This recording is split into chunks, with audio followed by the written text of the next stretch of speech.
Alors quels sont les différents outils qui peuvent exister dans l'e-commerce pour pouvoir réussir sa stratégie digitale? Donc il y a 9 outils que j'ai pu répertorier.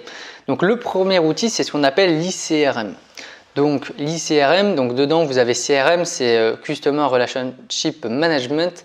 Donc le but de l'ICRM, c'est de créer une relation personnalisée avec le client, c'est-à-dire, et ça va avec le point 2, donc la Big Data, c'est-à-dire mieux connaître le client pour mieux le servir. Si vous connaissez les besoins du client, ses motivations d'achat, son parcours client, son historique, etc., vous allez pouvoir identifier et anticiper ses besoins. Et donc, grâce à la Big Data, donc au traitement des données, vous allez pouvoir lui envoyer des nouvelles offres, des offres personnalisées. Et donc, grâce à ça, vous allez pouvoir satisfaire un de ses besoins facilement et rapidement. Donc ça va créer une bonne relation client et fidéliser le client puisqu'il n'aura même plus besoin d'aller sur votre site puisque vous allez vous-même lui envoyer ce qu'il lui faut concrètement. Après, troisième point, il y a ce qu'on appelle le Web to Store. Donc tout simplement, le Web to Store, c'est le client et c'est ce qui va permettre de réussir votre stratégie digitale. Le client, il va visualiser d'abord votre offre sur Internet pour voir un peu ce que vous proposez et ensuite, il va faire la démarche d'aller en magasin pour visualiser de ses propres yeux le produit et pour pouvoir l'acquérir.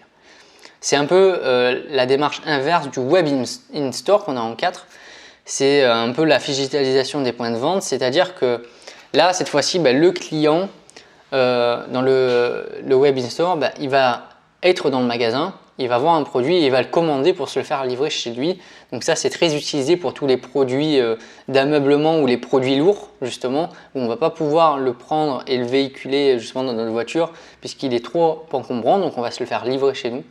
Et vous avez, je ne l'ai pas marqué, mais vous avez aussi le Store to Web qui est l'inverse du Web to Store, c'est-à-dire que le client, il va d'abord aller en magasin juste pour voir le produit et ensuite quand il est chez lui tranquillement, il va passer sa commande sur Internet et se le faire livrer chez lui.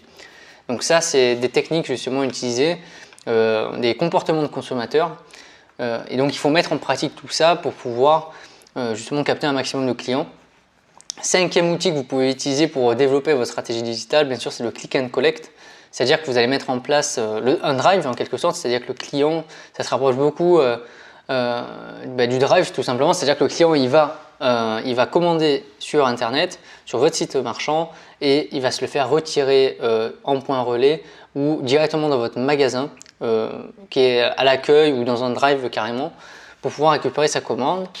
Vous pouvez mettre en place pour développer votre présence digitale du m-commerce, donc c'est-à-dire développer une application, alors marchande ou non marchande, ça dépend, où vous allez tout simplement mettre en vente vos différents produits, services, quelque chose qui est adapté au niveau du téléphone, en sachant qu'aujourd'hui, plus de 40%, voire même la moitié des ventes se font sur téléphone et plus sur ordinateur. Donc il va falloir s'adapter par rapport à cette nouvelle tendance de consommation.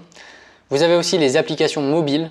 Donc c'est le cas par exemple des applications de Nutri-Score qui sont apparues par les propres enseignes qui permettent d'apporter un certain service et donc grâce à ce service-là de fidéliser la clientèle. Souvent aussi dans les applications mobiles développées par les entreprises, par exemple vous allez pouvoir scanner des produits, voir un peu la composition qu'il y a à l'intérieur, voir des tutos, voir le Nutri-Score, voir également faire créer des listes d'envie, des paniers virtuels qui vont faciliter votre commande par la suite. Donc il y a plein de possibilités possibles tout simplement grâce à ces différentes applications mobiles. Ça peut être avoir accès à notre liste de courses, avoir accès à notre historique, avoir des promos exclusives. Donc il y a plein de fonctionnalités possibles.